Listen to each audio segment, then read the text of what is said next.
In the first part of this series, I covered the very first meta in Dokkan, which lasted for the first 7 months of the game. If you haven't already seen that video, I highly recommend you check that one out before watching this one. Because today, we're picking up right where we left off and diving straight into the first era of Dokkan festivals. And it all started with the Berserker of Destruction. 俺が化け物？違う。俺は悪魔だ。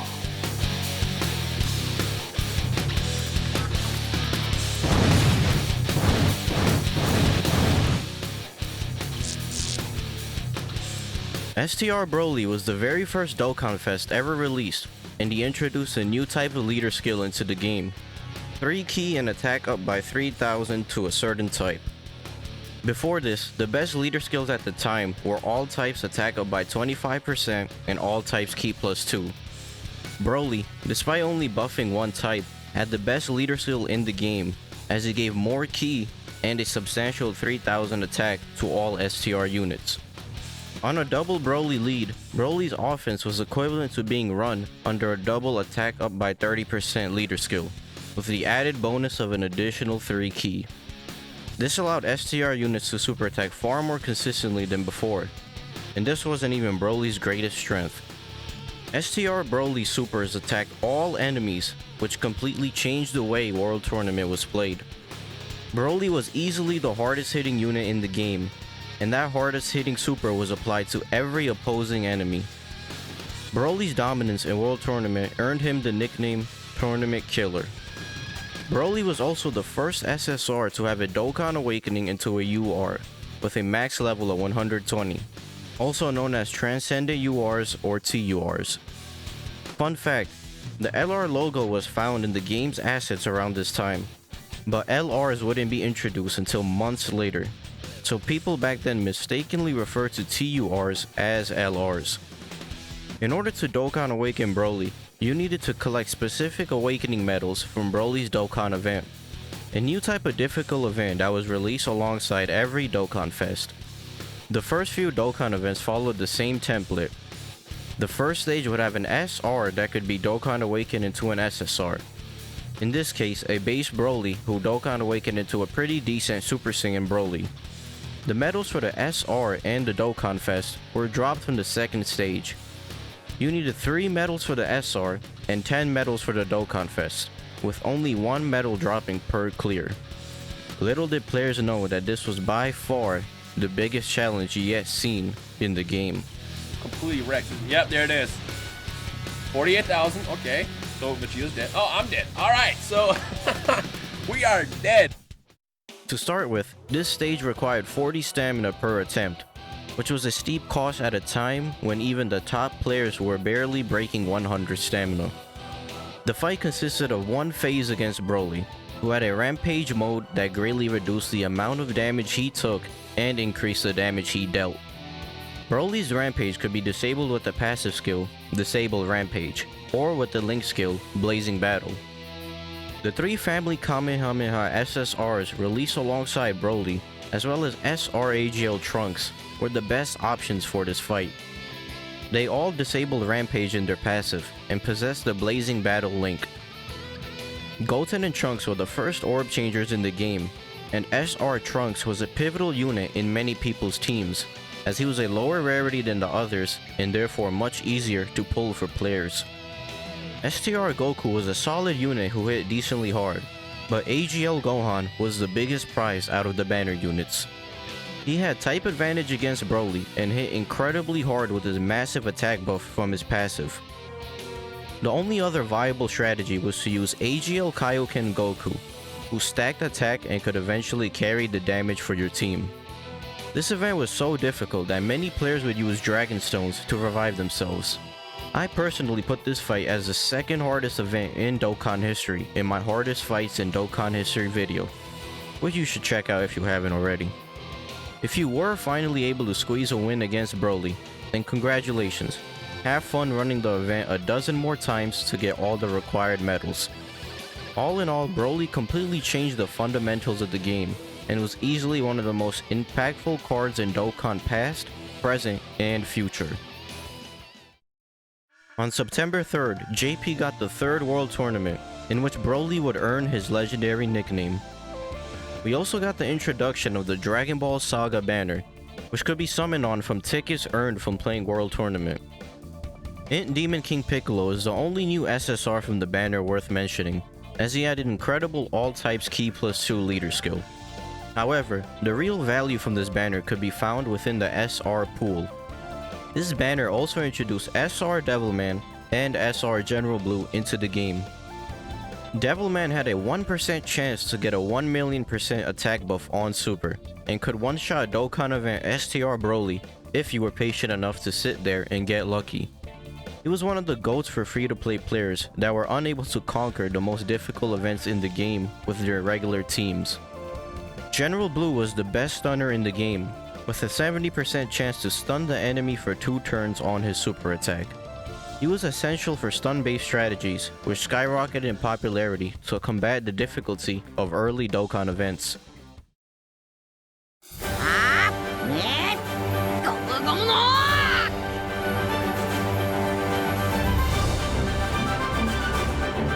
On September 14th, we got a collaboration with the One Piece mobile game, One Piece Treasure Cruise. This is the only time Dokkan has collabed with another game that wasn't part of the Dragon Ball IP. They released a difficult stage where you could fight Doflamingo, one of the major villains in the latter half of One Piece. They also gave out rewards according to the accumulated number of times all players cleared this stage. You could grind an SR Bye Guys Goku from this event, and when this event was released on Global in October of 2016, Bye Guys Goku for whatever reason was changed into an SSR instead of an SR. Goku himself was quite decent, giving all allies 2 ki in his passive. This collab was positively received by both player bases at the time, so hopefully Dokkan decides to do collaborations with other anime games in the future. A few days later, Dokkan dropped the first fusion unit in the game, TEQ Vegeta.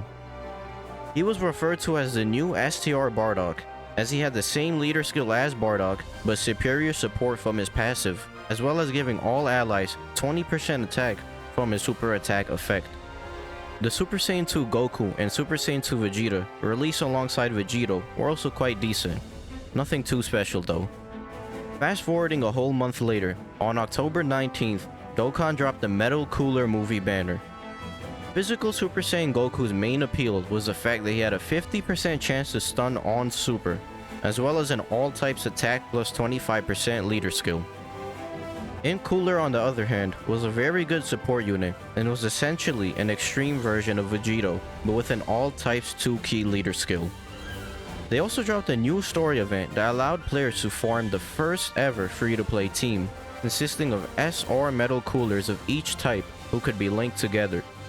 The problem was that the drop rates were complete garbage, and you had to do over 100 runs to collect all metal coolers at Super Attack 10.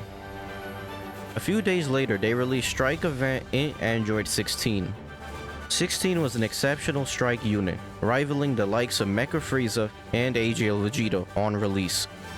His passive reduced damage by 50% when being hit by a tech enemy, making him one of the best tanks in the game, specifically for tech bosses. Luckily for 16, an ideal situation was approaching that will let this card display its full strength.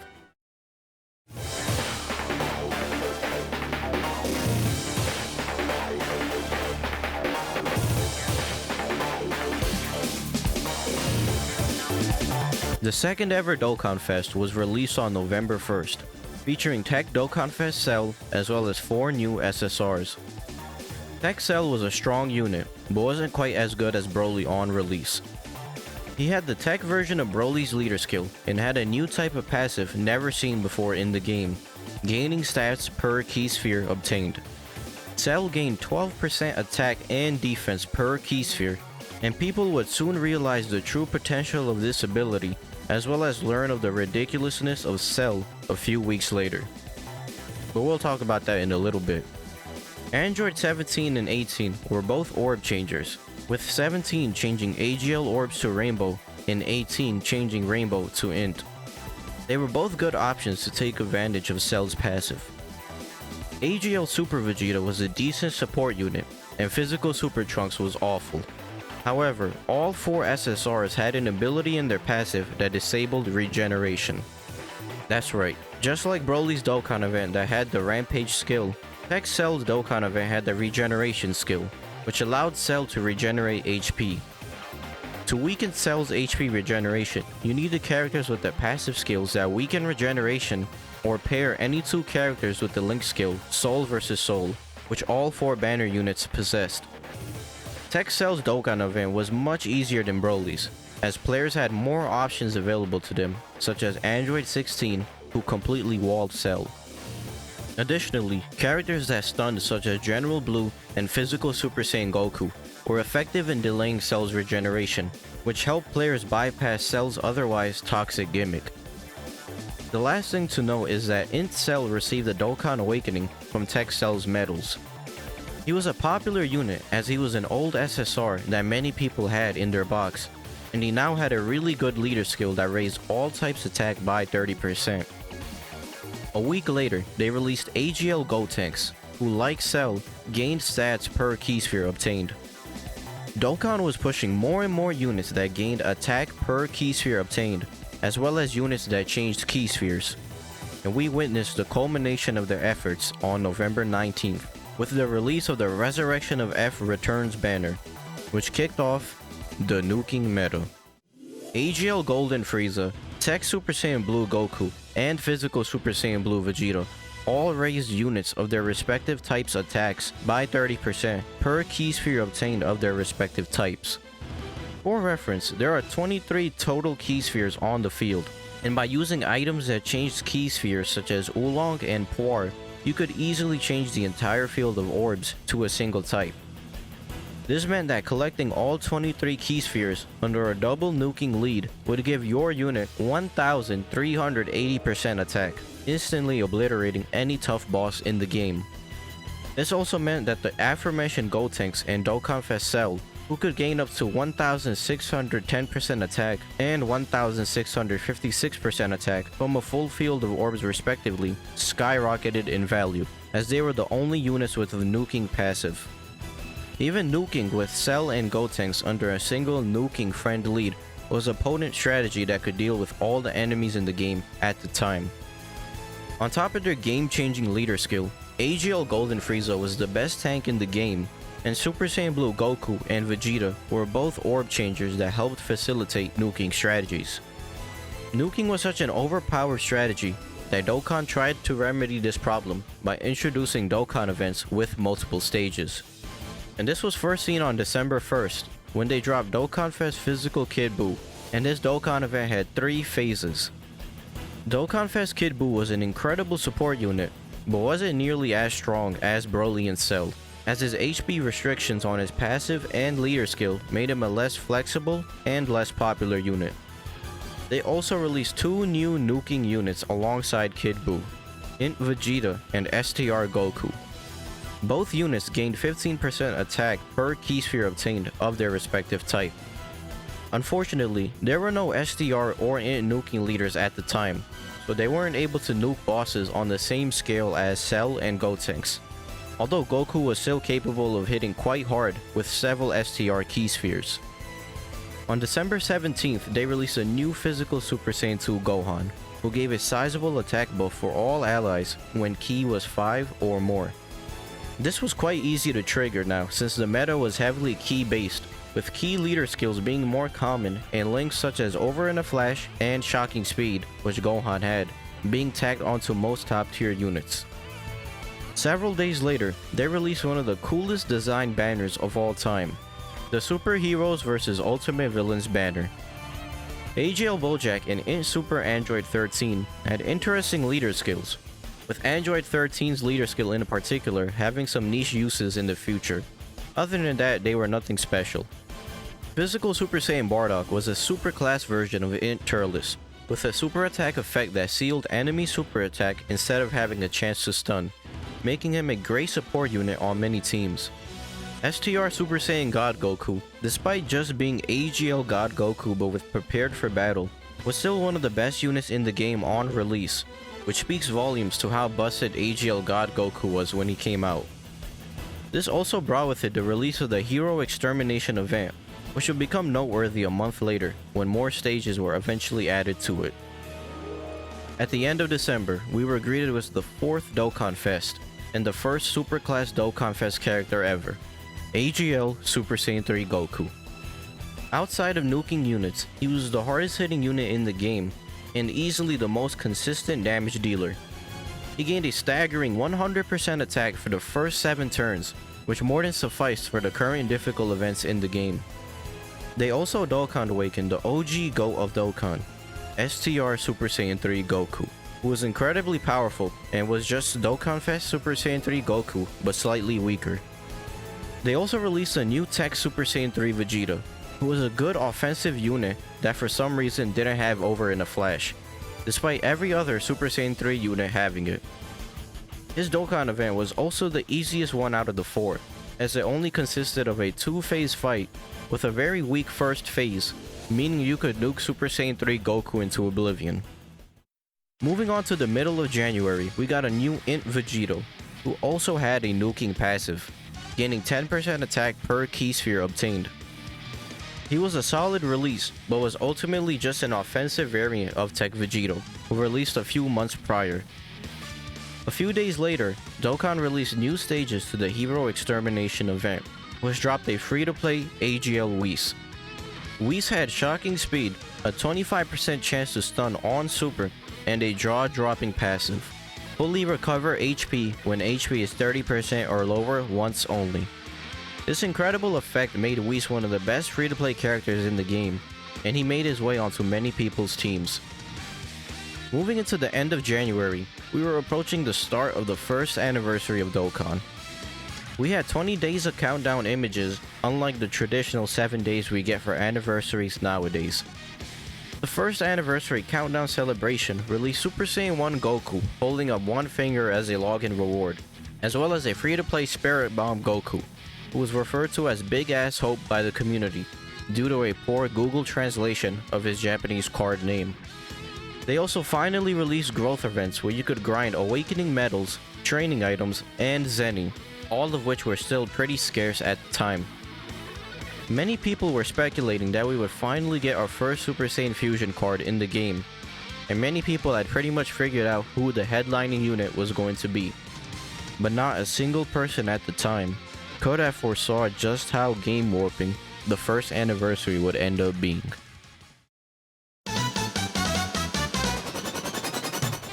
Oh my gosh! What is it? What is it? If it's Gogeta, I swear to God. Oh! Oh my God! I pulled him! I pulled him! Oh God! I ripped my shirt up! Oh, I got Ultimate Gohan. That's nice. Where's Gogeta? Oh! Oh shit! Oh shit! I got it! I got it! Come on, triple. Hey! Let's go! Oh my God! Oh shit! Dude, at this point, we are so deep into this banner. Like, Yes! Yes! dude, are you serious? Oh my God! Please. All I need is Gogeta, man. Dude, I want you to pull him just that. I got him! I got him! I got him! I got him! I got him! Yes! Yes! Yes! Yes! Yes! Oh my God, dude! Holy shit! Oh my God, BB, I'm so sorry I scared you. I love you, BB. Oh my gosh, dude! Everything about STR Gogeta was broken beyond belief. First off, he introduced the immense damage super attack multiplier, which was a level beyond supreme damage, making him a step above every other unit in the game right off the bat. Secondly, Gogeta introduced a new type of ability into the game, super effective against all types. This meant that STR Gogeta would hit every unit as if they were a physical unit. Fighting an AGL enemy, Gogeta bypasses the type disadvantage and hits them for super effective damage. Fighting a type neutral enemy such as TEQ, INT, or STR doesn't matter, they're getting hit as if they were a physical unit. This ridiculously OP offensive mechanic, coupled with his tremendously high stats and an additional 7,000 attack from his passive, made him by far the hardest hitting unit in the game. Third, He had a fantastic link set boasting key links such as Over in the Flash, Prepared for Battle, and Fuse Fighter, allowing him to seamlessly link with the best units at the time. And last but most importantly, STR Gogeta had by far the greatest leader skill in the history of the game. All types Key 3, attack up by 3000. This completely invalidated every other leader skill at the time, as there was no reason to run any other team other than double STR Gogeta. Every unit in the game and every future unit that would be released could be run on Gogeta's team, and this leader skill thrashed all types Key 2 and all types attack up by 30%. Not many people remember now, but the difference between a full Dokkan Fest team under a double Gogeta lead and a double Gogeta lead consisting of a team of 6 Cybermen was unbelievably small. Because a double Gogeta lead would give your units a flat 6000 attack increase instead of a percentage based boost, physical Cybermen with their pitiful attack stats could deal actual damage to the enemies. STR Gogeta instantly became the only unit in the game that mattered. He invalidated team building and dominated every Dokkan event in the game with very little difficulty. You either had him or your account was several hundred steps behind. Even day 1 players were re-rolling their accounts just to pull STR Gogeta. There will most likely never be another unit in Dokkan ever that will surpass STR Gogeta's strength on release. For the first anniversary, Dokkan actually released 2 Dokkan Fests simultaneously, marking the game's first dual Dokkan Fest. INT Janemba was the other Dokkan Fest, and he was also quite powerful, though nowhere near Gogeta's level. To be fair to Janemba, no other unit in the game was, so when compared to the previous top tier units in the game, Janemba was more than good enough. He possessed the defensive version of Gogeta's ability, Guard All Attacks, which allowed him to take all hits in the game as if he had type advantage. He was an amazing tank with a great link set that included shocking speed, making him a great run on Gogeta's team and INT teams. Unlike TEQ Pikkon and AGL Ultimate Gohan, who were mediocre banner units on Gogeta's banner, Janemba's banner featured the supremely powerful physical Super Saiyan Gotenks. He was a powerful linking partner for STR Gogeta and was the best super attack sealer in the game. To wrap up the first anniversary, we have to address one of the biggest misconceptions in all of Dokkan. During the first anniversary of the global version of Dokkan, SSR rates across the board were lowered around the end of July from 7% to 5%. People have misremembered exactly when this decrease in the SSR rate happened, and have falsely spread the notion that Dokkan lowered the SSR rates for the first anniversary so people would have a harder time to pull STR Gogeta. The truth is that SSR rates weren't lowered until 2.5 weeks after Gogeta's release, during the release of the shitty Limit Break banner on Global, and they were lowered across all existing banners. So while Global did experience reduced SSR rates during the tail end of the first anniversary, it was almost 3 weeks after Gogeta's release. So while we don't exactly know why they decided to lower the rates, it wasn't done to make it harder for Global players to acquire Gogeta. Still a massive dick move by Dokkan though. At the end of February, they also began Dokkan Awakening the strike units into SSRs, starting with AGL Vegeta, who was quite bad. Moving on from the first anniversary, at the beginning of March, we got Dokkan Fest Physical Full Power Frieza. He was the second unit to have an immense damage super, and he was the hardest hitting unit in the game after Gogeta. He gained an astonishing 120% attack on super, and linked surprisingly well with Gogeta, as he had Over in a Flash and Fierce Battle, a link that almost all units who Dokkan Awakened from a Dokkan event possessed. On the global version, Frieza was the first unit to do immense damage, as he came out prior to the first anniversary. This led to his Dokkan event being nigh impossible for many global players, as this event was created with STR Gogeta in mind. Frieza had a countdown super that one-shot pretty much every unit in the game. Due to this mechanic, the Super Saiyan Goku that released alongside Frieza had the ability to survive KO attacks when HP was 30% or above. At the end of March, we also got a GT banner featuring Super Saiyan 2 GT Goku and Metal Rildo, who were both solid but nothing noteworthy. Moving ahead to the beginning of April, we got the last 3 key attack up by 3000 lead. Dokkan Fest INT Ultimate Gohan.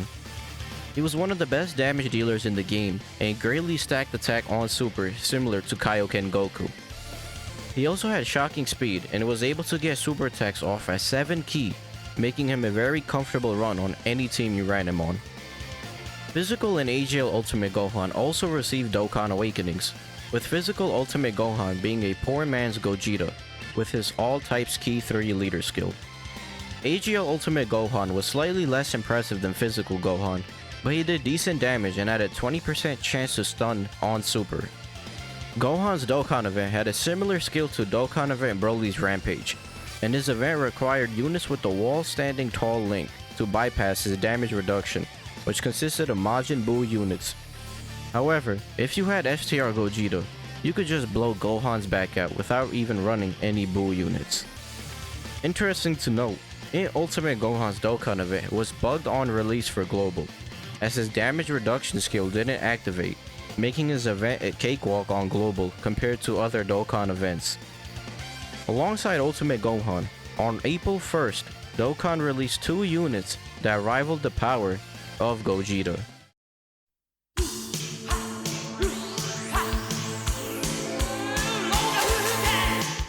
AGL Yamcha and TEQ Yamcha were busted beyond belief. These 2 free-to-play units Dokkan awakened from their very own Dokkan event. AGL and TEQ Yamcha did huge damage on Super, which was several levels lower than Supreme and Immense. They also had incredible links such as Speedy Retribution, which they only shared with Yamcha and Birder units. Their passive skills lowered their defense and attack respectively at the start of turn. TEQ Yamcha was capable of tanking no bosses in the game with his godly passive, and AGL Yamcha outdamaged every single unit in the game that did not attack. Truly, 2 of the units of all time. In the middle of April, TEQ Majin Vegeta received a Dokkan Awakening from the Hero Extermination event, and his banner was the first ever double rates banner. It was also the second attack all unit in the game after Broly. What made Majin Vegeta stand out was the fact that he had Over in a Flash, as well as a Saiyan Link set. This made him a perfect option on Gogeta's team, and arguably a better option for World Tournament than Broly, as it was pretty easy for Majin Vegeta to get a super attack off on Gogeta's team. STR Super Saiyan 2 Trunks and Great Saiyaman Super Saiyan 2 also released on a separate banner a few days later. Great Saiyaman was mid, and Trunks was an incredible support unit for STR Gogeta. The first ever Golden Week celebration dropped on April 20th, which featured a rerun of Gogeta and several other Dokkan Fests. For those who don't know, Golden Week refers to a period of several national holidays in Japan that fall from late April into early May, and Dokkan typically releases a major banner every year during this time. Needless to say, the return of the god of the game was more than enough to carry the hype of the first ever Golden Week celebration.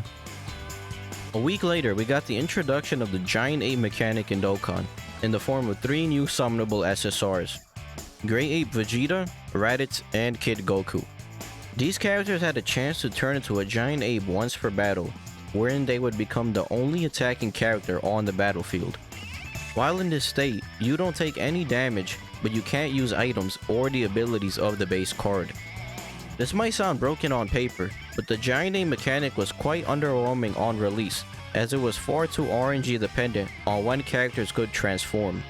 The base characters themselves too were quite mediocre, so we'll just move right past them. On May 1st, we got a new Dokkan Fest STR Super Saiyan 3 Vegeta. He was the best tank in the game and linked perfectly with STR Gogeta, sharing Over in a Flash and several other links with them. He also had a 50% chance to stun on Super, making him one of the best cards in the meta, despite the meta mainly revolving around offense. TEQ Super Saiyan 3 Vegeta also Dokkan Awakened, and he also gained a 3 key leader skill, making him a great leader for people who didn't have Gogeta. At the end of the month, we got another GT banner, almost as if these GT banners were building up to something. Anyways, this banner featured STR Super Saiyan 3 GT Goku and INT Super Baby 2. Baby was the INT type nuking lead and had a solid passive that raised attack by 70%. Super Saiyan 3 GT Goku was the STR Nuking leader and was a really good support unit, giving all allies attack up by 25%. The strength type was already far and away the strongest type in the game, and Dokkan for whatever reason decided to release more STR over in a flash units to solidify Gogeta's dominance. The final Dokkan Fest banner of this meta released on May 31st, featuring Dokkan Fest TEQ Beerus and the return of Gogeta. Beerus entered into a rage mode when HP was 30% or less, which functioned exactly like the Giant Ape mechanic. This card was insane. He could become invincible for a few turns while dealing out free damage to the enemy. Beerus' banner also came out with the new INT Super Saiyan God Goku, who gained 70% attack and defense when HP was 50% or higher. His ridiculously low defense stat made the defensive increase from his passive pretty much worthless though. However, the main draw of this God Goku was his typing. He was the first INT unit with Over in a Flash, allowing players to finally build a complete Over in a Flash rainbow team. STR Beerus also Dokkan awakened and had the potential to dish out more damage than any other unit in the game, with his high chance to get a staggering 200% attack from his passive. Moving on to the final two banners of this meta, we got the second ever double race banner and the Dokkan awakening of physical Xeno Trunks. Xeno Trunks received one of the biggest glow-ups ever and became a legendary card among the Dokkan community. He was now the third attack all unit in the game and gained 4 ki when HP was below 80%. This, coupled with the fact that he now had prepared for battle in his link set, made him a fan favorite run in World Tournament teams. The final banner released on June 20th, featuring 5 new Grey Ape units, Grey Ape Bardock and his crew. They all had a 10% chance to turn into a Grey Ape, unlike the previous batch of Grey Ape units that only had a 7% chance to transform. However, just like the previous batch, these Grey Ape units were also dog water. Lastly, on June 23rd, Dokkan released a countdown to Dragon Ball's 30th anniversary campaign. 5 days into the countdown, Dokkan teased the upcoming release of the first ever LR unit in the game as a free-to-play card. And on the final day of the countdown, Dokkan hinted at a huge Dokkan festival on the horizon. Many players were understandably excited at the release of the first ever LR and a new major Dokkan Fest. However, players had no idea that this upcoming release, just like Broly almost a year ago, would completely change the landscape of Dokkan. Perhaps far more than before. Yosha!